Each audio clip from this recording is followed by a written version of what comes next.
আল্লাহ নবী ওই সময় সাহাবীদের বললেন,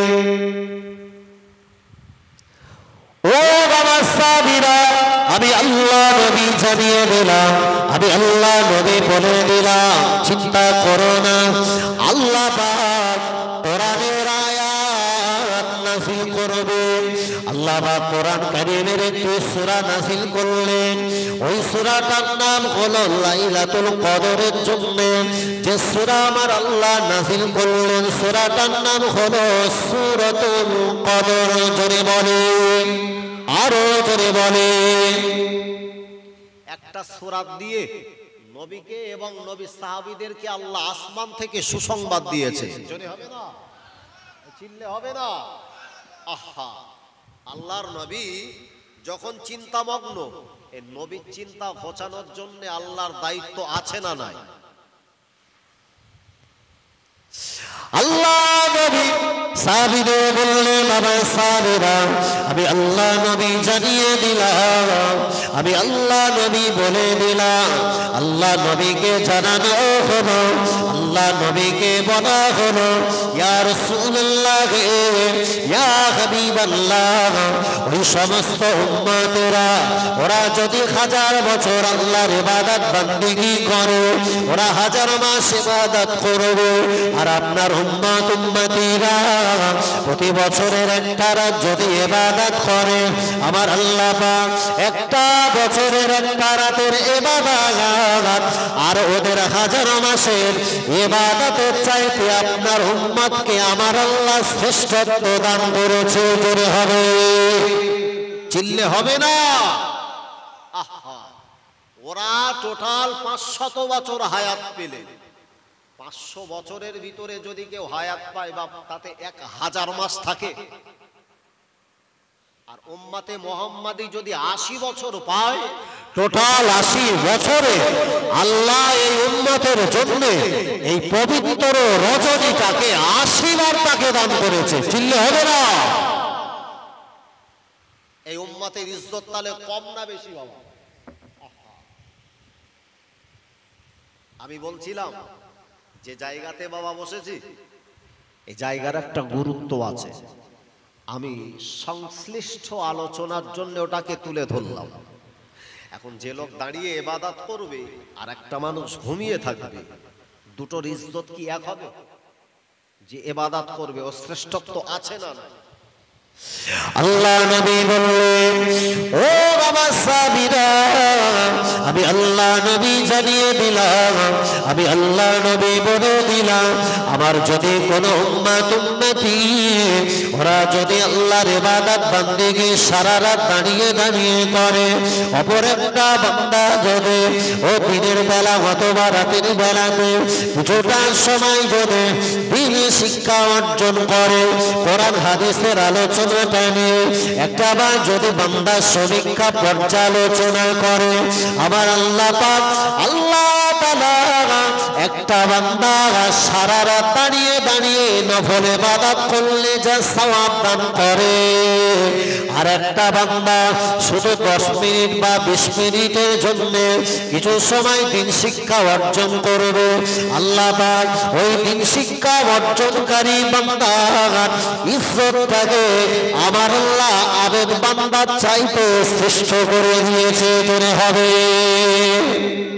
চিল্লে হবে না, নারে তাকবীর। এবার শিক্ষার গুরুত্ব তাহলে আছে না? না, একটা লোক সারা রাত দাঁড়িয়ে ইবাদত করবে, আর একটা লোক 10 মিনিট একটু কোরআন শিক্ষা অর্জন করেছে। আল্লাহ রাসূল বললেন, সারা রাত দাঁড়িয়ে ইবাদতের চাইতে এই 10 মিনিটের জ্ঞান শিক্ষা অর্জনকারীর মর্যাদা আল্লাহর কাছে সর্বাপেক্ষা বেশি। এক বছরে হবে না। এই দিন শিক্ষার মজলিসে বসেছি বাবা, তাহলে আমাদের বসার একটা গুরুত্ব আল্লাহর কাছে আছে না? কিন্তু মুসলিম সমাজ আজকে যে চরম অস্থিরতার ভিতরে ভুগছে, গোটা বিশ্বের মুসলমান আজকে যে চরম নির্যাতনের শিকার হতে চলেছে, যার অন্যতম মুখ্যতম কারণ একটাই, মুসলমান শিক্ষা থেকে পিছিয়ে থাকবার কারণে আজকে মুসলমানের উপরে চরম দুর্দশা নেমে এসেছে। আমি শিক্ষা সম্পর্কে কখনো সচেতনতার বাস্তবায়ন কোনোদিন সমীক্ষা করিনি। তাই বিভিন্ন মনীষী বৈজ্ঞানিক বর্গ তারা বলেছেন এডুকেশন, শিক্ষা, education is the best powerful weapon. শিক্ষা হচ্ছে এমন একটা উন্নত মানের পাওয়ারফুল অস্ত্র, ইউ ক্যান ইউজ, যদি তুমি এটাকে গ্রহণ করো, টু চেঞ্জ দ্য ওয়ার্ল্ড, গোটা বিশ্বটাকে তুমি পরিবর্তন করতে সক্ষম হবে। একবার জোরে হবে না? কিন্তু শিক্ষা থেকে আমি পিছিয়ে, যে শিক্ষা ইসলামের সঙ্গে একটা অনবদ্য সংশ্লিষ্ট অবদান রেখেছে। আহা, আজকে মুসলমান নির্যাতন হবে কেন? আজকে মুসলমানের উপরে এত দুর্দশা নেমে আসবে কেন? দেখেন, গোটা বিশ্বের মুসলমান যেখানে আছে সমস্ত জায়গাগুলোতে আজকে মুসলমানের উপরে স্টিম রোলার চলছে। হতে পারে সেটা ভারতবর্ষের জমিন, হতে পারে কিংবা সেটা বাংলাদেশ, হতে পারে সেটা পাকিস্তান, হতে পারে সেটা প্যালেস্তাইন বা ফিলিস্তিন। আজকে যে ফিলিস্তিনের নিরীহ মুসলমানদের উপরে একটানা 70 থেকে 80টা বছর যাবত যাদের নিরীহ পনাতার যে সুযোগ নিয়ে তাদের উপরে চড়ে বসে ইসরায়েল দখলদারি করে সেই নিরীহ মুসলমানদের উপরে নির্যাতন চালাচ্ছে। নিছক যে সময় যাদের কোনো আস্থানা ছিল না, আমার বাড়িতে একটা কুটুম এসছে, আত্মীয় কিংবা একটা মুসাফির এসে আমাকে বলছেন আপনি আমাকে একটু থাকার ব্যবস্থা করে দেবেন। আমি সরলপনাতা মানুষ, আমার কাছে কেউ কিছু চাইলে আমি তো তাকে খালি হাতে ফিরিয়ে দিতে পারি না। আমি বললাম বাবা ঠিক আছে, আপনি আমার বাড়িতে থাকেন। আপনি আমার বাড়ি 1 রাত থাকলেন, 2 রাত থাকলেন, 3 রাত থাকলেন, আপনি মুসাফির হয়ে একটানা 1 মাস থাকলে 1 মাসের মাথায় যদি আপনি আমাকে উদ্দেশ্য করে চোখ রাঙিয়ে বলেন এ আমার ঘর বেরিয়ে যা, এই লোকটা সুবিধাবাদী অবশ্যই দুনিয়াতে হয়ে ওই মানুষটার সঙ্গে তার সঙ্গে দ্বিচারিতা করেছে না করেনি? আজকে যে গোটা বিশ্বের উপরে রাজ করছে নাম তার প্যালেস্টাইনের উপরে, নাম হচ্ছে তার দুর্দর্শ জাতি, নাম হলো তার ইসরায়েল। সেই ইসরায়েল আজকে উড়ে এসে চিল জুড়ে বসেছে বীর, যে ফিলিস্তিনের উপরে যে অত্যাচার চালাচ্ছে, গোটা বিশ্ব মানবতা আজকে স্তব্ধ হয়ে গেল। গোটা বিশ্বের মানুষ যখন মানবতার স্লোগান দিয়েছে, অথচ সেই স্লোগানটা যখন ফিলিস্তিনের নিরীহ মানুষের জন্য হয়নি, এটা মানবতার জন্য চরম একটা বিপর্যয় ডেকে এনেছে। আজ থেকে 2 দিন আগে যখন ফিলিস্তিনের পক্ষ নিয়ে ইরানের প্রতিরক্ষা মন্ত্রী গোটা বিশ্বের মুসলমানদের একমাত্র যাকে সুপ্রিম পাওয়ার হিসাবে মানে ইরান, জানেন না বাপ, সেই ইরান ফিলিস্তিনের নিরীহ মুসলমানের দুর্দশার পাশের সঙ্গী হয়ে তাদের এগেনস্টে আজকের উপযুক্ত একটা বার্তা মেসেজ পৌঁছে দিয়েছে।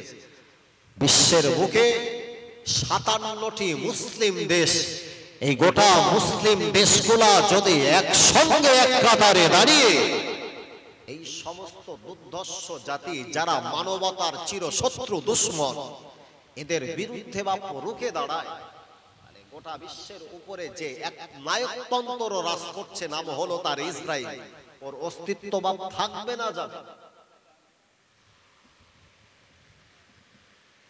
যখন ফিলিস্তিনের নিরীহ মুসলমান তাদের বিরুদ্ধে রুখে দাঁড়িয়েছিল, দেখবে আমার ভারতবর্ষের কিছু মিডিয়া এদেরকে ফিলিস্তিন যারা নিজেরা দেশের জন্য, নিজের স্বদেশ ভূমি রক্ষার জন্য ইসরায়েলের বিরুদ্ধে যখন উপযুক্ত তারা পাল্টা হামলা চালিয়েছে, এদেরকে টেররিস্ট বা সন্ত্রাসবাদী বানিয়েছে।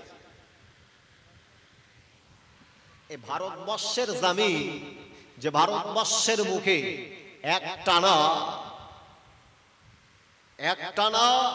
কিছু কাল যাবত ব্রিটিশ সরকার ভারতবর্ষের বুকে যারা শাসনের নামে শোষণ চালিয়েছিল, তার বিরুদ্ধে ভারতবর্ষের মুসলমান, হিন্দু, খ্রিস্টান, শিখ, পারসি এরা সবাই এক কাতারে কাঁধে কাঁধ মিলিয়ে ওই সমস্ত ব্রিটিশদের বিরুদ্ধে রুখে দাঁড়িয়েছিল।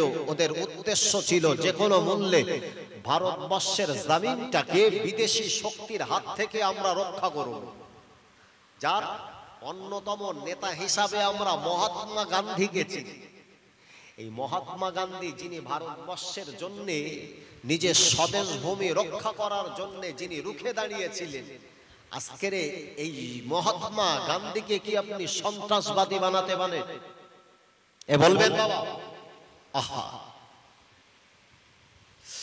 মসজিদুল আকসা মুসলমানের অহংকার, আমার স্বপ্ন আমার গর্ব ইমানি চিৎকার, আমার স্বপ্ন আমার গর্ব ইমানি চিৎকার। জোরে হবে না?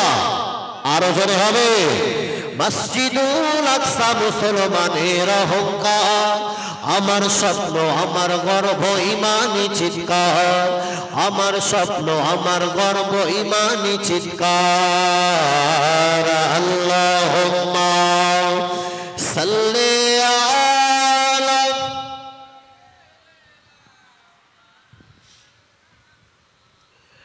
ওয়ালা আলি সাইয়্যিদিনা। এ তো শুধু মসজিদ নয়, আমার কিবলা ভূমি, দখলদারের অত্যাচার কি দেখো না বিশ্ব তুমি। এ তো শুধু মসজিদ নয়, আমার কিবলা ভূমি, দখলদারের অত্যাচার কি দেখো না বিশ্ব তুমি। লক্ষ বাড়ি দখলদারের বুটে চাপে কাঁদে, প্রতিটি চোখে রক্ত নদী যায় নিষ্ঠের ফাঁদে। ওগো মুসলিম আজি জেগে ওঠো, দাও ওমরের হুঙ্কার, কেউ কি আছো শুনবে আজি ইমানি চিৎকার। মসজিদুল আকসা মুসলমানের অহংকার, আমার স্বপ্ন আমার গর্ব ইমানি চিৎকার, আমার স্বপ্ন আমার গর্ব ইমানি চিৎকার। আল্লাহুম্মা সাল্লি আলা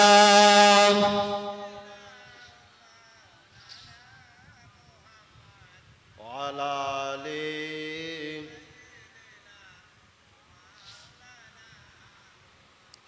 ছোট্ট শিশু দেওয়ালের পাশে কাঁপছে থর থর, হারিয়েছে বাবা হারিয়েছে মা হারিয়েছে তার ঘর। ছোট্ট শিশু দেওয়ালের পাশে কাঁপছে থর থর, হারিয়েছে বাবা হারিয়েছে মা হারিয়েছে তার ঘর। ছোট্ট শিশু দেওয়ালের পাশে কাঁপছে থর থর, হারিয়েছে বাবা হারিয়েছে মা হারিয়েছে তার ঘর। অশ্রু চোখে রক্ত গায়ে ঘর হারা সব শিশু, কোথায় যাবে বলবে কাকে, খাওয়ার নেই তো কিছু, বলবার যে ভাষা নেই, যে আছে শুধু ধিক্কার। কেউ কি আছে শুনবে আমি ইমানি চিৎকার, কেউ কি আছে শুনবে এমন ইমানি চিৎকার। মসজিদুল আকসা মুসলমানের অহংকার, আমার স্বপ্ন আমার গর্ব ইমানি চিৎকার। আল্লাহুম্মা সাল্লি আলা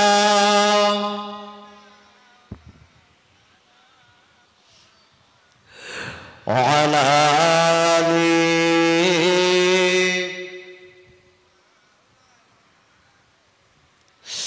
ও আল্লাহ বাগে বান্দারা, আজকে যে পবিত্র ইসলাম ধর্ম পেলাম, এই ইসলাম সম্পর্কে কোনদিনের জন্য গবেষণা করে না বাবাজি। পৃথিবীর জমিনে যত ধর্ম আছে, সমস্ত ধর্মের ভিতরে আল্লাহ বা এই ইসলাম ধর্মটাকে আমার আল্লাহ সর্বাপেক্ষা মর্যাদা সম্পন্ন করেছে। ও জওয়ান যুবক সোনামানিকেরা, আল্লাহ নবী ইসলাম প্রচার করবার সাথে সাথে মক্কার জমিনে আল্লাহ নবীর হাতে হাত দিয়ে যারা কলেমা পড়ে মুসলমান হয়েছিল, বাবাজি ওই ইসলাম কবুল করার পরেতে আল্লাহ নবীর হাতে হাত দিয়ে কলেমা পড়ে মুসলমান হয়েছিলেন। আল্লাহ নবী বিশ্ব নবীর একজন মুহাম্মদের সাহাবা, নাম হচ্ছে তার হযরতে হাবশী বেলাল রাদিয়াল্লাহু আনহু। ওই হাবশী বেলাল রাদিয়াল্লাহু আনহু, আরে আল্লাহ নবী সাহাবী বেলাল রাদিয়াল্লাহু আনহু আল্লাহ নবীর পিছনে দাঁড়িয়ে যখন নামাজ আদায় করে, আল্লাহ নবী সাহাবীরা ওই বেলালের পাশে দাঁড়িয়ে নামাজ আদায় করতে দ্বিধা করতেন। কেননা আল্লাহ নবী সাহাবী বেলাল রাদিয়াল্লাহু আনহুর দেহটা আল্লাহ পাক পৃথিবীর জমিনে বড় গদাকার কুৎসিত করেছিলেন। আহারে সর্বোপরি দেখা যায় দুষ্ট রুমাইয়া হাবশী বেলালের দেহের উপরে চাবুক মেরে মেরে আঘাত করে দেওয়ার কারণে হাবশী বেলালের দেহটা দোড়া কাটা দাগ হয়ে গেল। বাবাজি ওই রকম একটা শরীর নিয়ে আল্লাহ নবী সাহাবী ওমর, আল্লাহ নবী সাহাবী আবু বকর, আল্লাহ নবী সাহাবী উসমান, আল্লাহ নবী সাহাবী আলী রাদিয়াল্লাহু আনহুম সহ আল্লাহ নবী সাহাবীদের পাশে দাঁড়িয়ে হাবশী বেলাল নামাজ আদায় করতে দাঁড়াতে আল্লাহ নবী সাহাবীরা ওই বেলাল রাদিয়াল্লাহু আনহুর পিছনে দাঁড়িয়ে নামাজ আদায় করতে। কিন্তু লক্ষ্য করে দেখা যায় আল্লাহ নবী সাহাবীরা এই বেলাল রাদিয়াল্লাহু আনহুর পাশে দাঁড়িয়ে নামাজ আদায় করতে অনীহা তৈরি হয়। আল্লাহ নবী সাহাবী হাবশী বেলাল নামাজ আদায় করবার পরে মনটা বড় মলিন করে নিয়ে, মনটা বড় খারাপ করে নিয়ে আস্তে আস্তে আল্লাহ নবী সাহাবী এক জায়গাতে চুপটি মেরে দাঁড়িয়ে, আরে আল্লাহ নবী লক্ষ্য করে দেখে হাবশী বেলাল রাদিয়াল্লাহু আনহু এক জায়গায় চিন্তামগ্ন অবস্থায় দাঁড়িয়ে আল্লাহ নবী আস্তে আস্তে গুটি গুটি পায়ে ওই হাবশী বেলালের নিকটে চলে গেল। আল্লাহ নবী বেলালকে ডেকে বললেন, বেলাল এখানে কেন তুমি অশ্রুসিক্ত নয়, বেদনা বরাবর নিয়ে দাঁড়িয়ে ও বাবা বেলাল কেন ডুকুরে কাঁদতে থাকো? আল্লাহ নবী সাহাবী হাবশী বেলাল রাদিয়াল্লাহু আনহু ওই সময় আল্লাহ নবীকে ডেকে বললেন, ইয়া রাসূলুল্লাহ, ইয়া হাবিবাল্লাহ, হুজুর আমি কলেমা পড়ে মুসলমান হয়েছি, কিন্তু আপনার পিছনে যখন নামাজ পড়তে দাঁড়িয়ে যায় আপনার সাহাবীরা আমি খোদাকার কালো হওয়ার কারণে ওরা আমার পিছনে দাঁড়িয়ে দাঁড়িয়ে নামাজ পড়তে অনীহা তৈরি হয়।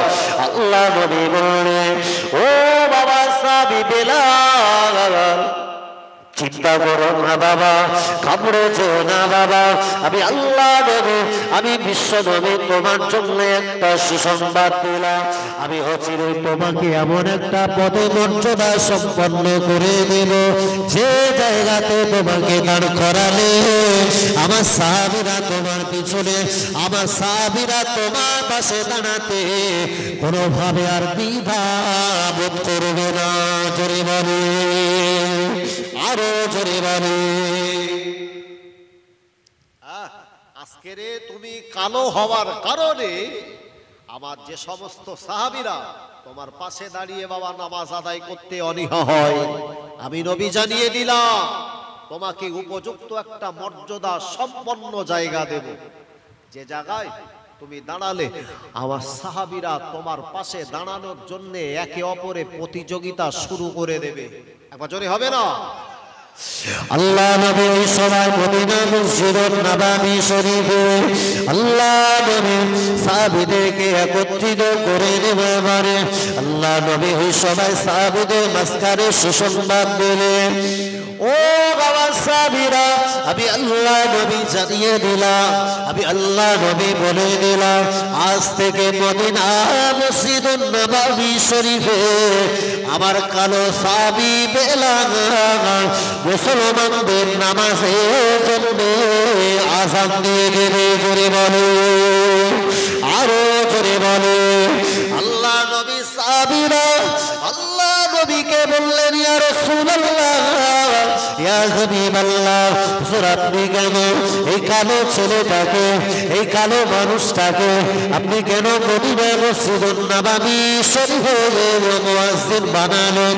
আল্লাহ নবী বললেন, বাবা সাহাবীরা, আমি আল্লাহ নবী জানিয়ে দিলাম, আমি আল্লাহ নবী বলে দিলাম, আমি বিশ্ব নবী, আমি যখন মক্কা জমিন থেকে আল্লাহ পাকে দিদার লাভের জন্য মেরাজে আল্লাহ দিদার লাভের জন্য আমি আরশে আজিম ভ্রমণ করেছিলাম। আমি আল্লাহ নবী, আল্লাহ আমাকে জান্নাত দেখাবে, আল্লাহ আমাকে জাহান্নাম দেখাবে। আমি বিশ্ব নবী যখন জান্নাতের ভিতরে একাকিত্ব ঘটছিলাম, আমি আল্লাহ নবী ওই জান্নাতের ভিতরে বড় শঙ্কিত মনে হচ্ছিল, বড় একাকিত্ব মনে করছিলাম।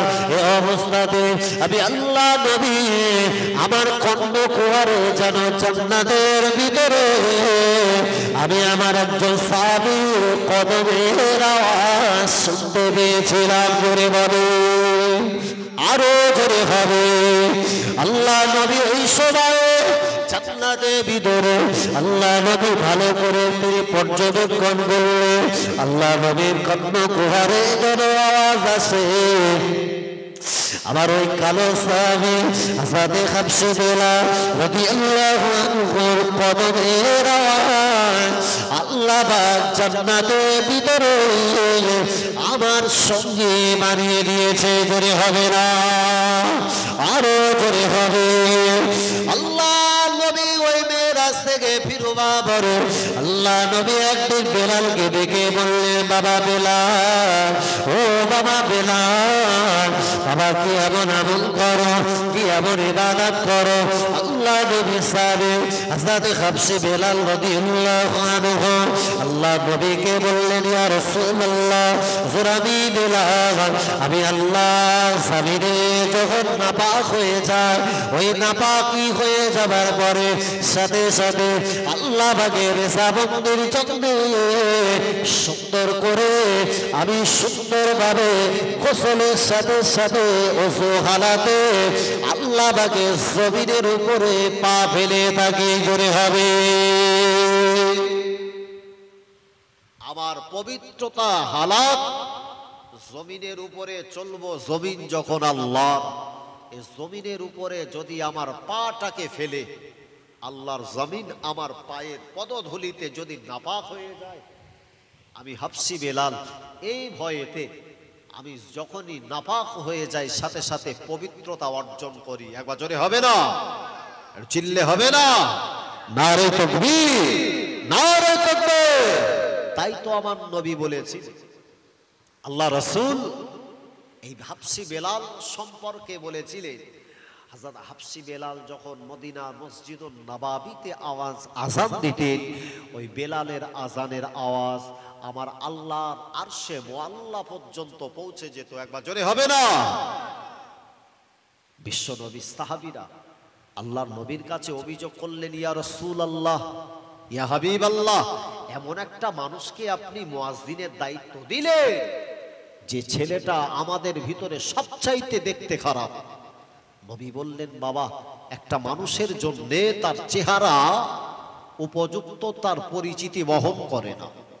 একটা মানুষ তার পরিচিতি বহন করে শুধুমাত্র তার সুন্দর আখলাক আর তার সুন্দর চরিত্র। চরিত্র যদি ভালো হয়, একটা মানুষ কালো হলেও তার ইজ্জত আল্লাহর কাছে বাপ আছে না নাই? জোরে হবে না।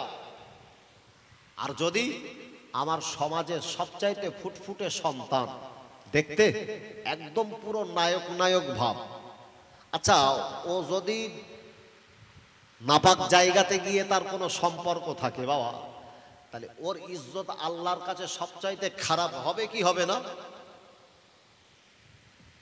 তাই তো কবি সাহিত্যিক বর্গ সুন্দর সুন্দর কবিতা আবৃত্তি করেছেন, বলেছেন আশুত ভেসে হযরতে বিলালের মধুর আযান, যে ছিল এত প্রেম মুগ্ধ রহমান।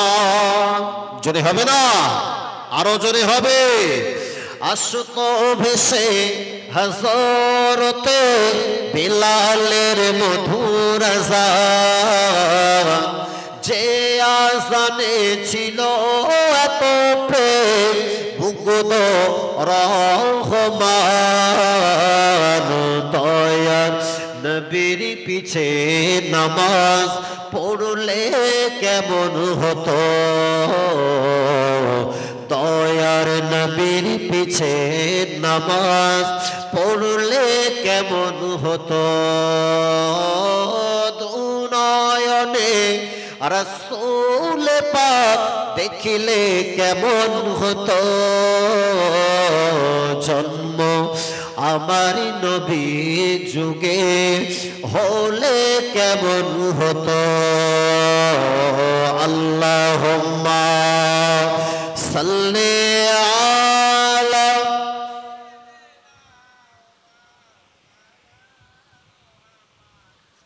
আলা আলি।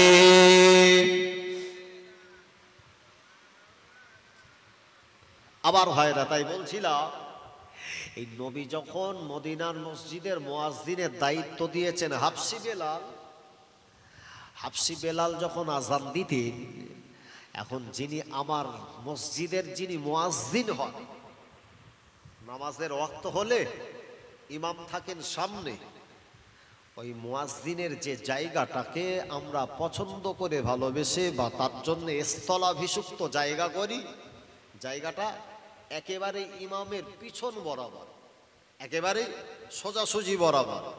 এখন নবী হয়তো যদি মদিনার মসজিদের ইমাম, এই নবীর জাবানে আর নবীর জাবান দিয়ে কোরআন তেলাওয়াত করবে, নবীর সাহাবীরা সেই কোরআন তেলাওয়াত শুনতে ভালোবাসতেন কি বাসেন না? আল্লাহ নবী সাহাবীরা লক্ষ্য করে দেখা যায়, আল্লাহ নবী মদিনা মসজিদুন নববী শরীফে যখন আল্লাহ নবী মিম্বারের ভিতরে দাঁড়িয়ে গেলেন, আল্লাহ নবী সাহাবীদেরকে পিছনে নিয়ে যখন নামাজ আদায় করাতে, হাফসে বেলাল রাদিয়াল্লাহু আনহু আল্লাহ নবীর পিছনে দাঁড়িয়ে আল্লাহ নবীকে উদ্দেশ্য করে নামাজের উদ্দেশ্যে ইকামত দিতে, ও গাওয়া যুবক সোনা মানিকেরা, ওই সময় আল্লাহ নবীর সাহাবীরা আল্লাহ নবীর পিছনে পাশাপাশি দাঁড়ানোর জন্য হাফসে বেলাল রাদিয়াল্লাহু আনহুর পাশে এসে প্রতিযোগিতা করতেন। জোরে হবে, চিল্লে হবে না, নারে তাকবীর। এই তাহলে আমি যখন বলেছি ইসলাম ধর্ম শ্রেষ্ঠ ধর্ম, ইসলাম শ্রেষ্ঠ। আচ্ছা, আমি যদি কোনো একটা দোকান দিই, আমি যে প্রোডাক্ট ব্যবহার করছি বা যে প্রোডাক্টটি আমি সেল করব, আমার সেল করার পাশাপাশি আমারই ওই প্রোডাক্টের প্রোডাক্ট পাশের আর একটা দোকানদার যদি বিক্রি করে, আমরা প্রায় শুনি ওর কাছ থেকে মালটা কিনিস না, তার কারণ ওই মালে তুই ঠকবি। এবার বলে কি বলে না? আহা, তাহলে ওই প্রোডাক্ট বা ওই জিনিসটা যদি খারাপ হয়, তাহলে আমার প্রোডাক্টটা যে ভালো, তাহলে তার গুণ, তার বৈশিষ্ট্য ওই খরিদ্দারের কাছে আমাকে তুলে ধরা লাগবে কি লাগবে না? গোটা বিশ্বের সমস্ত মানুষ বলে, দেখবেন আমার ধর্ম শ্রেষ্ঠ, কারোর ধর্ম কি আর কেউ খারাপ বলে? আহা, তাহলে আমার ধর্ম যদি শ্রেষ্ঠ হয়, তাহলে এই ধর্মের শ্রেষ্ঠত্বের পিছনে তার উপযুক্ত অথেন্টিক রেফারেন্স থাকার দরকার আছে না? না, আমার যে ইসলাম ধর্মকে আমি শ্রেষ্ঠ বলেছি, এই ইসলাম সম্পর্কে বিভিন্ন মনীষীবর্গ বলেছেন, Islam is the best religion all over world. গোটা বিশ্বের বুকে সবচাইতে মানুষের কাছে সুইটেবল, মানুষের কাছে সবচাইতে পছন্দনীয়, মানুষের কাছে সবচাইতে অ্যাকসেপ্টেড গ্রহণযোগ্য যদি কোনো ধর্ম থাকে পৃথিবীর জমিনের নাম হলো তার ইসলাম ধর্ম। একবার জোরে হবে না? তাহলে আমি যখন শ্রেষ্ঠ বলেছি আমার শ্রেষ্ঠত্বের উপযুক্ত তার প্রমাণ দেখাতে হবে। গোটা বিশ্বের বুকে এক শ্রেণীর মানুষ যারা বর্ণ বিদ্বেষের বিপক্ষে আজও তারা স্লোগান তোলে কি তোলে না? সাদা কালোর ভেদাভেদ দূরীকরণ করার জন্য নেলসন ম্যান্ডেলার অবদান বাপ আছে না নেই? কালো কদাকারা মানুষ যে মোহাম্মদ আলী খেলেকে আমি চিনি, বড় বক্সার, সে আজকে ইসলাম ধর্ম গ্রহণ করার পিছনে ইসলামের গুণাগুণ তার ভিতরে কাজ করেছে না করেনি? আপনি জানবেন ভারতবর্ষের বুকে একজন ঐতিহ্যবাহী, একটা সুন্দর ঐতিহ্যবাহী জায়গা আছে, নাম তার ফুরফুরা শরীফ। ওই ফুরফুরা জমিনকে যিনি ধন্য করে শুয়ে রয়েছেন, আল্লাহ ফুরফুরা জমিনকে যিনি ধন্য করে, ফুরফুরা জমিনকে ধন্য করে শুয়ে রয়েছেন দাদা পীর কেবলা রহমাতুল্লাহ আলাইহি। এ বাংলার জমিনে যখন মানুষ শিরিক বিদআতের সঙ্গে নিমজ্জিত ছিল, ফুরফুরার পীর দাদা পীর কেবলা রহমাতুল্লাহ আলাইহি গোটা বাংলার মানুষের কাছে শিরিক বিদআত মুক্ত একটা ইসলামিক মুসলিম সমাজ তিনি উপহার দিয়েছেন। একবার জোরে হবে না? সেই ফুরফুরার পীর মুজাদ্দিদে জামান দাদা পীর কেবলা রহমাতুল্লাহ আলাইহির হাতে হাত দিয়ে একজন বাংলাদেশের একটা হিন্দু ঘরের সন্তান, যিনি ব্রাহ্মণ ধর্মাবলম্বী মানুষ, আমার মুসলমানদের ভিতরে যদিও জাতি ভেদাভেদ না থাকে, উচ্চ জাতি নিচু জাতি এবং ইসলামের ভিতরে দেখতে পাই, কিন্তু অন্য কমিউনিটির ভিতরে আছে না, আজও বিরাজ করে। ইউপিতে লক্ষ্য করে দেখবেন উচ্চ জাতির মানুষেরা আজও পর্যন্ত নিম্ন বর্ণের মহিলাদেরকে জীবন্ত অবস্থায় পুড়িয়ে পর্যন্ত মারে। বিভিন্ন সময় আমরা সোশ্যাল মিডিয়াতে লক্ষ্য করে দেখি, দেখবে যে বিশ্বের বুকে বাংলাদেশের ব্রাহ্মণ ঘরের একজন সন্তান ফুরফুরার পীর মুজাদ্দিদে জামান দাদা পীর কেবলা রহমাতুল্লাহ আলাইহির হাতে হাত দিয়ে শিষ্যত্ব অর্জন করে পৃথিবীর জমিনে একজন শ্রেষ্ঠত্ব ওলির স্থান পেয়েছিলেন, যার মাজার রয়েছে ফুরফুরার পার্শ্ববর্তী জায়গাটার নাম হচ্ছে বাকুল শরীফ। চেনেন বাপ? ফুরফুরার পীর মুজাদ্দিদে জামান দাদা পীর কেবলা রহমাতুল্লাহ আলাইহির হাতে হাত দিয়ে শিষ্যত্ব অর্জন করেছিলেন। একবার জোরে বলেন। ব্যক্তিটার নাম ছিল বাবা প্রতাপচন্দ্র সেন।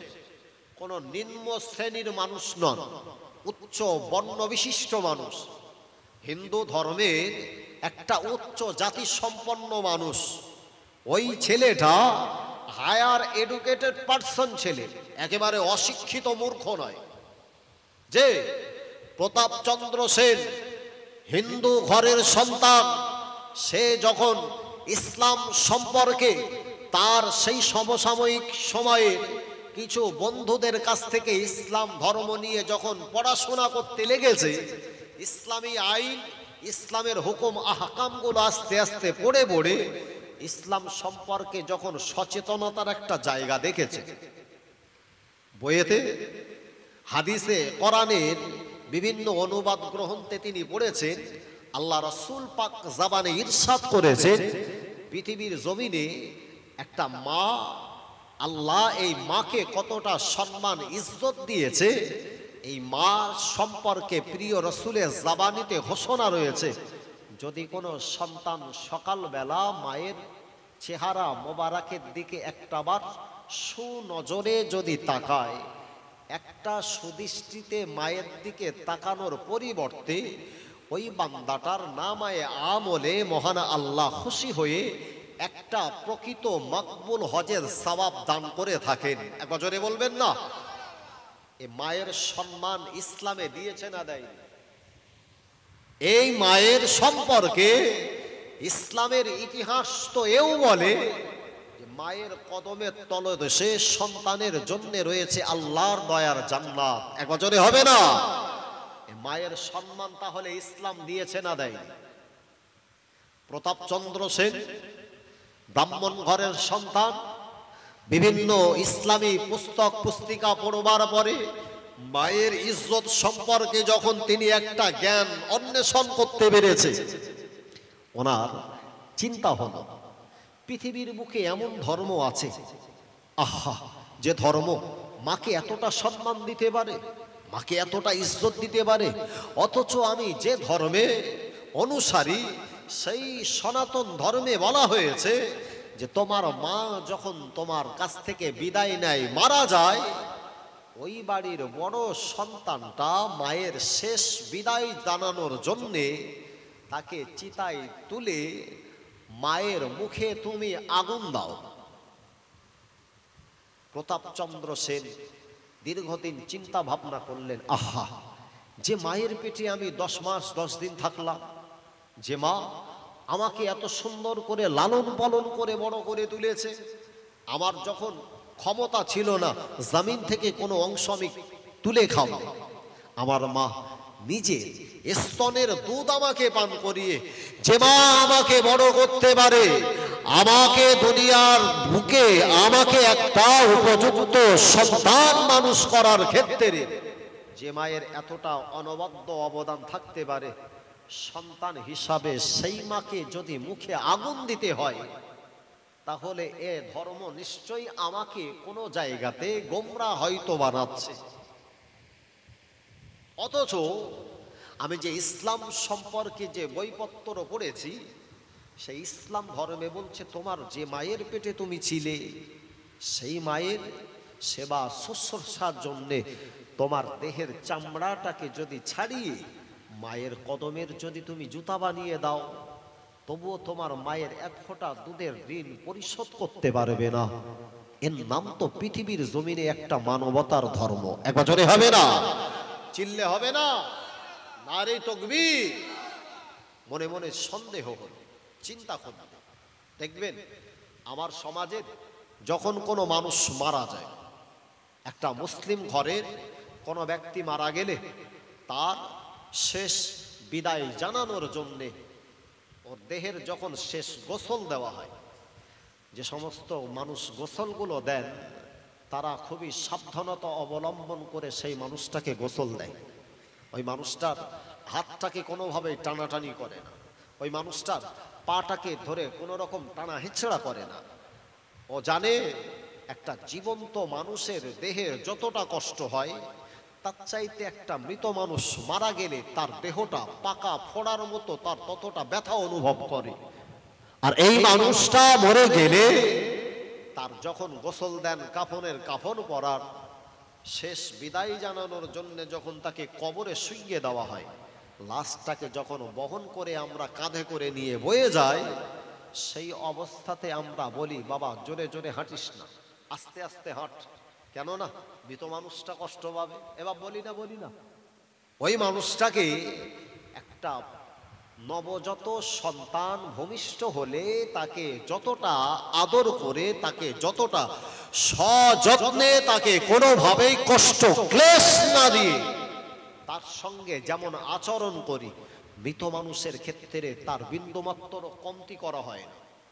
অথচ অপরদিকে ঠিক তার পাশাপাশি যে সমস্ত মানুষগুলা মারা যায়, হিন্দু ধর্মাবলম্বী মানুষদের ভিতরে লক্ষ্য করে দেখবেন, যে মানুষটাকে চিতায় তোলা হলো, এখন তার দেহে যদি একটু আগুন লাগিয়ে দেওয়া হয়, এখন সচরাচর দেহে আগুন লাগানোর সাথে সাথে দেহের কিছু অংশ সোজা হয়ে যায়, সেগুলো যখন কোনোভাবেই আর দমড়াতে না পারে, তখন তার পরিবারের মানুষগুলা তার ওই সমস্ত হাতগুলা পাগুলাকে নিরা সজোরে চেপে চেপে ওগুলাকে ভাঁজ করতে আমরা বিভিন্ন সোশ্যাল মিডিয়ায় তার ভিডিও ফুটেজও দেখি না বাবা। এটাই হচ্ছে আমার ইসলামের সৌন্দর্য। টোটাল ইসলামের ভিতরে যেখানে তাকাবেন, আল্লাহ টোটাল ইসলামের ভিতরে টোটাল জায়গাতে আল্লাহ সুন্দর বিউটি তথা সৌন্দর্য নিহিত রেখেছে। একজনে হবে না। প্রতাপচন্দ্র সেন ওই মানুষটি ব্রাহ্মণ ঘরের সন্তান, তিনি চিন্তা করলেন পৃথিবীর মুখে যদি এত সুন্দর একটা ধর্ম থাকে, এই ধর্মটা অবশ্যই আমার জন্যে একটা পৃথিবীর জমিনে একটা সুন্দর মানুষ গড়ার জন্য উপযুক্ত হতে পারে। আহা, আল্লাহর ওলি, আল্লাহ মাহবুব, আল্লাহ ভাগ্যবান্দা, ও জওয়ান যুবক সোনা মানিকেরা, সুফি আব্দুল মোমিন রহমাতুল্লাহ আলাইহি বাবা যে গুটি গুটি গুটি গুটি গুটি গুটি ভাই ফুরফুরা বি মুসাদ্দিদে জামান দাদা পীর কিবলা রহমাতুল্লাহ আলাইহির নিকটে চলে গেল। আল্লাহর ওলির সঙ্গে কথোপকথন করলেন। আল্লাহর ওলিকে বললেন, হুজুর আমি ব্রাহ্মণ ঘরের সন্তান, বাংলাদেশের জমিন থেকে আসলাম, হুজুর আপনার হাতে হাত দিয়ে কলেমা পড়ে মুসলমান হতে চাই। জোরে হবে না? আরো জোরে হবে। তার কারণ আমি একটা শিক্ষিত ছেলে, আমি একটা এডুকেটেড পারসন মানুষ, আমি পড়াশোনা করেছি, আমি বিভিন্ন সমীক্ষা করেছি, পর্যালোচনা করেছি। আমার দৃষ্টিভঙ্গিতে এই আমার শিক্ষিত সমাজের মাঝখানে আমি অন্য ধর্মের থেকে ইসলাম ধর্মটাকে সর্বাপেক্ষা বেশি মর্যাদা সম্পন্ন মনে করেছে। আপনি আমাকে মুসলমান বানিয়ে দেন। আল্লাহর ওলি ফুরফুরা বি মুসাদ্দিদে জামান দাদা পীর কিবলা রহমাতুল্লাহ আলাইহি ওই সময়ে সুফি আব্দুল মোমিনকে ডেকে বলল, ও বাবা সুফি আব্দুল মোমিন, একটা আবার জবান দিয়ে বলো লা ইলাহা ইল্লাল্লাহ মুহাম্মাদুর রাসূলুল্লাহ। জোরে বলে, আরো জোরে বলে। দাদা পীর কেবলা বললেন, বাবা কলেমা পড়ে তো মুসলমান হবে, তবে তোমার নাম যেটা প্রকৃত প্রতাপচন্দ্র সেন বলে তোমার যে নামটা রয়েছে, আমি ফুরফুরার আবু বাকার তোমাকে জানিয়ে দিলাম, এই নামটা তোমাকে অবশ্যই পরিবর্তন করা লাগবে। আজ থেকে প্রতাপচন্দ্র সেনের পরিবর্তে তোমার নামটাকে আমি আল্লাহর ওলি সুফি আব্দুল মোমিন হিসাবেই আমি ওটাকে সংযোজন করে দিলাম। একবার জোরে বলে, একটু চিল্লে হবে না? দেখবেন আমার সমাজের কিছু মানুষ, কিছু স্বার্থান্বেষী রাজনীতিবিদ ভোটের সময় আসলে ধর্মের সুড়সুড়ি দিয়ে মানুষের কাছে ভোট চাইতে থাকে। তাদের জবান থেকেই শুনবেন, বলে ভারতবর্ষের জমিনের যারা মুসলমান হয়েছে এদেরকে নাকি জোরপূর্বক তলোয়ারের ভয় দেখিয়ে মুসলমান করানো হয়েছে। এবার শোনেননি? শুনেছেন না শোনেননি? আহা, এই সুফি আব্দুল মোমেন যার পূর্বের নাম ছিল প্রতাপচন্দ্র সেন, এই মানুষটা কলেমা পড়ে মুসলমান হয়েছে। ফুরফুরার পীর দাদা পীর কেবলা রহমাতুল্লাহ আলাইহি কি উনাকে সম্মুখে তলোয়ার কি উঁচু করে বলেছিল, বাবা কলেমা পড়লে তবে তুই আমার হাত থেকে বাঁচবি, না হলে তোকে কতল করে দেব। যে ইসলাম কবুল করেছে সেটা হলো ইসলামের সৌন্দর্যে সে নিজে মুগ্ধ হয়ে কলেমা পড়ে মুসলমান হতে বাধ্য হয়েছিলেন। এটার নামই হলো ইসলাম। একবার জোরে হবে না? আমি বলছিলাম যে হাফসি বেলাল রাদিয়াল্লাহু আনহু কলেমা পড়ে মুসলমান হওয়ার পরে ওই হাফসি বেলালের পাশে দাঁড়াতে ঘৃণাবোধ করত, কারণ কালো মানুষ। অথচ সেই বেলাল যখন মদিনা মসজিদে নবাবী শরীফের মুয়াজ্জিন হয়েছেন, আল্লাহ রসুলের সাহাবীরা ওই হাফসি বেলালের পাশে দাঁড়ায় নামাজ পড়ার জন্য যখন তারা অনীহা প্রকাশ করত, হাফসি বেলাল মদিনার মসজিদে মুয়াজ্জিন হওয়ার সাথে সাথে ওই মানুষটার পাশে দাঁড়ানোর জন্য নবী সাহাবীরা প্রতিযোগিতা শুরু করলেন। একবার জোরে বলে। তাহলে ইসলাম শুধু বলেনি বা শুধু স্লোগান দিয়ে ক্ষান্ত হয়নি, বাস্তবতায় ইসলাম ধর্ম পৃথিবীর জমিনে বর্ণ তথা মানুষের ভিতরে এই সাদা কালোর ভেদাভেদ দূরীকরণের ক্ষেত্রে ইসলামের অনবদ্য অবদান আছে না নাই? আমার যদি কোনো আমার ঘরের কোনো সন্তান যদি কালো হয়, আর আমার ওই গ্রামের যদি কোনো ছেলে যদি একেবারে সাহেব মার্কা হয়, দুজনা মসজিদে নামাজ পড়তে যাবে, সাদা ছেলেটা যদি পেছনের কাতারে দাঁড়ায়, কালো ছেলেটা যদি সামনে দাঁড়ায়, ওই সাহেব মার্কার ক্ষমতা আছে পেছন থেকে কলার ধরে টেনে পেছনে দাঁড় করাবে। এটার নাম হচ্ছে ইসলাম। একবার জোরে বলে। Islam is the best religion all over world, গোটা বিশ্বের বুকে যদি সবচাইতে মর্যাদা সম্পন্ন কোন ধর্ম থাকে, নাম হলো তার ইসলাম। একবার জোরে বলুন সুবহানাল্লাহ। দরুদ শরীফ আল্লাহুম্মা সাল্লি আলা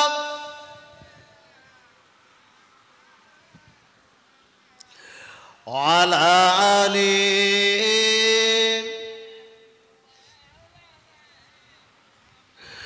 ওই মাহদির সৈন্যরা গর্জে ওঠো, শহীদ তামান্না বুকে নিয়ে, সুফিয়ান নামত বাদর খুঁতে হলে তৈরি থাকো তবে এখন থেকে।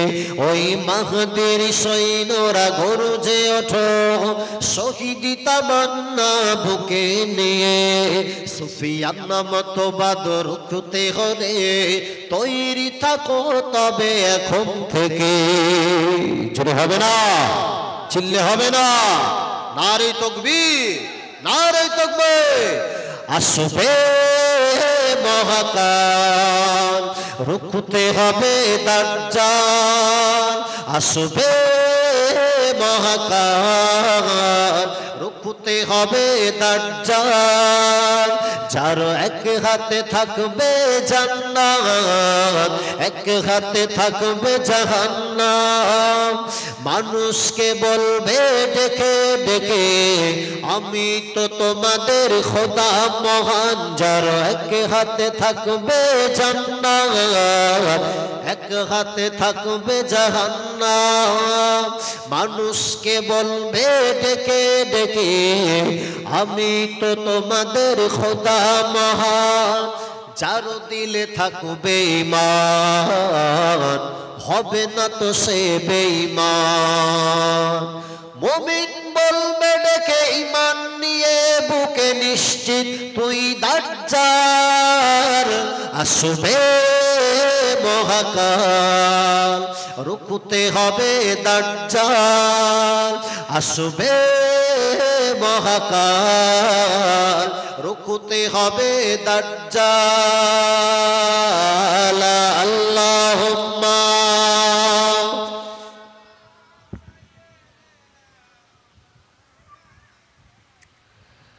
ওয়ালা আলি।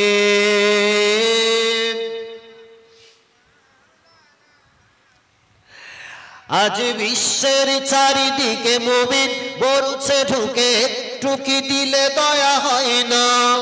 ওরে কাপুরুষ ঘরে বসে ভাবছো কি হিসাব বসে, এখনো তো সময় হলো না। আজ বিশ্বের চারিদিকে মুমিন মরুছে ঢুকে, একটু কি দিলে দয়া হয় না? ওরে কাপুরুষ ঘরে বসে ভাবছো হিসাব কষে, এখনো তো সময় হলো না। মুমিনরা হয়ে যাবে মাসুলুম, গজওয়ায়ে হিন্দ ভাঙাবে ঘুম। পদে পদে আসবে মুসিবত, পড়বে চারিদিকে পাপের ধুম। মূর্খরা গর্বে সমাজ, উঠে যাবে এলে মোলাদ। আসছে কিয়ামত, রুখতে মুসিবত, হাঁকছে আযান বেলাল।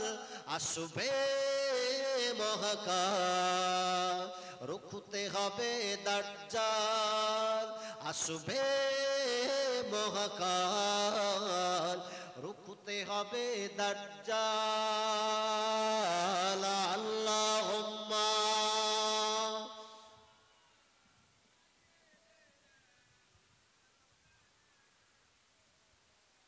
ওয়ালা আলি।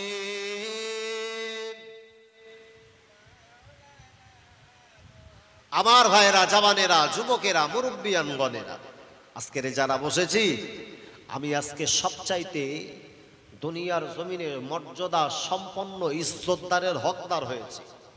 আল্লাহ দুনিয়ার জমিনের অন্য কোনো ধর্মের মনীষীর অনুসারী আমাকে করে। আমি যে ধর্ম পেয়েছি, দুনিয়ার মুখে সর্বাপেক্ষা শ্রেষ্ঠ ধর্ম পেয়েছি। বাবা, আমার কপাল ভালো হলো না খারাপ হলো? আল্লাহ চাইলে বেদিনের অন্য কোনো ঘরের ভিতরে আল্লাহ তো আমাকে স্থান দিতে পারতেন। আল্লাহ চাইলে অন্য কোন ধর্মের অনুসারী আমাকে বানাতে পারতেন, কিন্তু আল্লাহ আমাকে যে ধর্মে আল্লাহ স্থান দিয়েছে, জগতের বুকে সর্বাপেক্ষা শ্রেষ্ঠ ঘরে আল্লাহ আমাকে স্থান দিয়ে আখিরি জামানার নবীর উম্মত বানিয়েছেন। এক বছরে হবে না, চিল্লে হবে না। আল্লাহ রাসূল তাই বলেছে। বাবা সাহাবীরা, এই আখিরি জামানার উম্মতের উপরে আমি নবী বড় ভীত শঙ্কিত হই। আমি নবী, আমার বড় ভয় হয় এই আখিরি জামানার উম্মত সম্পর্কে। আমি নবী যখন আমার উম্মতের ভিতরে থাকবো না, এদের উপরে আল্লাহ পাক এমন একটা ফিতনা আল্লাহ এদেরকে নিমজ্জিত করে দেবে। আমি নবী যখন এ জমিনে থাকবো না, এই জামানার উপরে আল্লাহ সর্বাপেক্ষা শ্রেষ্ঠ একজন ফিতনাবাজকে পাঠাবেন। আল্লাহ রাসূল একদিন স্বপ্ন যোগে যে মানুষের একটা চেহারার প্রতিচ্ছবি দেখেছিলেন, আল্লাহ রাসূল ঘুমন্ত হালাতে দেখেছিলেন যে ফিতনার কথা নবী বলেছেন। আল্লাহ নবী বললেন, বাবা সাহাবীরা, তোমরা সাবধানতা অবলম্বন করবে। আমি নবী তোমাদেরকে একটা সংবাদ বলে দিলাম, তোমাদের উপরে দাজ্জাল নামীয় একটা বালক জমিনে অবতরণ করবে। ওই দাজ্জাল সম্পর্কে তোমরা সচেতন থেকো। আমি নবী জানাচ্ছি, পৃথিবীর সূচনা লগ্ন থেকে কিয়ামত পর্যন্ত এর চাইতে বড় ফিতনা আল্লাহ মানুষের জন্য কাউকে পাঠান। যে ফিতনার নাম আল্লাহ রাসূলের জবানে ঘোষণা রয়েছে, ওই মানুষটার নাম বলেছেন দাজ্জাল। আল্লাহর নবী বলেছেন, এই মানুষটা দুনিয়ার জমিনে এসে একটানা 40 দিন যাবত টোটাল জমিনে পরিভ্রমণ করবে। গোটা আল্লাহর জমিন, আল্লাহর টোটাল জমিনের উপরে 40 দিনে টোটাল জমিনটাকে সে ঘুরে বেড়ায়। ওর একটা দিন সর্বপ্রথম যখন জমিনে অবতরণ করবে, ওর প্রথম দিনটাই হবে 1 বছরের সমান, দ্বিতীয় দিনটা হবে ওর 1 মাসের সমান, ওর তৃতীয় নাম্বার দিনটা হবে 1 সপ্তাহের সমান। বাকি চতুর্থ দিন থেকে স্বাভাবিকভাবে দুনিয়ার জমিনের যেভাবে দিন অতিবাহিত হয়, সেইভাবে দিনগুলা অতিবাহিত হবে। আমি নবী তোমাদেরকে সুসংবাদ দিলাম, আমি নবী তোমাদেরকে সতর্ক করলাম, খবরদার দাজ্জালের ফিতনাতে যেন কোনো সময় পড়ো না। তার কারণ আল্লাহ ওকে এমন সুপ্রিম পাওয়ার দেবে, যদি আসমানের নিচে দাঁড়িয়ে আসমানকে বলে, হে আসমান, আসমান থেকে পানি বর্ষণ করে জমিন ভিজিয়ে দে। আল্লাহ এই নালায়েক এই মানুষটা ফিতনাবাজের কথার আদেশ অনুযায়ী আসমান থেকে পানি বর্ষণ করে জমিনটাকে ভিজিয়ে দে। ওই মানুষটার হাতে এমন সুপ্রিম পাওয়ার দেওয়া হবে, কোনো মৃত কবরের স্থানে গিয়ে, কবরের পাশে দাঁড়িয়ে গিয়ে যদি কাউকে বলে, হে মানুষটা তুমি ওই কবর থেকে উঠে বড়, নাম ধরে ডাকবার সাথে সাথে সেই মানুষটা জমিনের উপরে উঠে দাঁড়াবে। আল্লাহ নবী বললেন, বাবা সাহাবীরা, আমি নবী যখন তোমাদের মাঝখানে থাকবো না, ওর প্রতিচ্ছবি আল্লাহ আমাকে স্বপ্ন যোগে দেখিয়েছে। সেই দাজ্জালের চেহারা আমি যখন দেখেছি, আমি নবী ভীত সন্ত্রস্ত হয়ে গেছিলাম। বেটে আকৃতির মানুষ, যার মাথার চুলগুলো হবে কোকড়ানো, এই কপালের জায়গাটা হবে একটু উঁচু প্রকৃতির, এই বুকটা হবে তার প্রশস্ত, আর টোটাল কপালের উপরে বড় বড় অক্ষরে কাফির লেখা থাকবে। আমি নবী জানিয়ে দিচ্ছি, এর কবলে যেন কখনো পড়ো না। এর কবলে যদি পড়ো, তাহলে তুমি দুনিয়ার জমিনে মুশরিক হালাতে দুনিয়ার জমিন থেকে তোমাকে বিদায় নিতে হবে। আল্লাহর যদি কোনো মোমেন বান্দা ওকে খোদা বলে মেনে নেয়, এই খোদা বলে মেনে নেওয়ার কারণে দাজ্জাল তাকে তার দেওয়া জান্নাতে তাকে নিক্ষেপ করবে। তার জান্নাত মূলত আল্লাহর কঠিন আযাবে জাহান্নাম। আল্লাহ এই কঠিন দাজ্জালের ফিতনা থেকে আজকে আমাদেরকে হেফাজত রাখেন। জোরে বলেন আমিন। জোরে হবে না? আল্লাহ নবী বললেন, বাবা সাহাবীরা, ও ও বাবা সাহাবীরা, আমি আল্লাহ নবী জানিয়ে দিলাম, আমি আল্লাহ নবী বলে দিলাম, এই 40টা দিন জমিনে অবতরণ করবে, 40টা দিন দুনিয়া জমিন পরিভ্রমণ করবে। আল্লাহ পাক দাজ্জালকে শায়েস্তা করার জন্য, দাজ্জালকে আল্লাহ দুনিয়া জমিন থেকে মিটিয়ে দেওয়ার জন্য ওই সবাকে আল্লাহ পাকের আসমান থেকে আল্লাহ নবী হযরতে নবী ঈসাকে আমার আল্লাহ